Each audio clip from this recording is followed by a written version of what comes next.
ফার্স্টে বাঁদিকে এক রাউন্ড ঘোরা,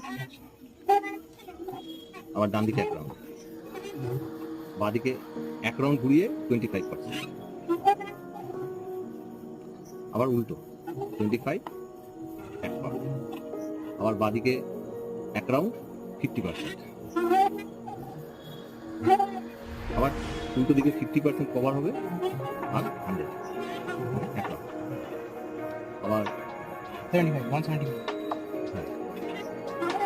এক রাউন্ড 75।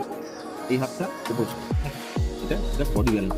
ওকে, এবার তুই এই হাতটাকে এবার তোলো করে, এটা গ্রিপে রিটার্ন হলো, মানে 75 কভার হলো আর 100। ঠিক আছে, এইভাবে আপনার ক্যালকুলেশনের মাধ্যমে টাকা সোজা হয়েছে কি দেখা হয়েছে বুঝতে পারবে। আর গ্রিপ কখনো ক্লিক করিয়ে চেঞ্জ করবে, ক্লিক করালে কিন্তু প্রবলেম হবে। এক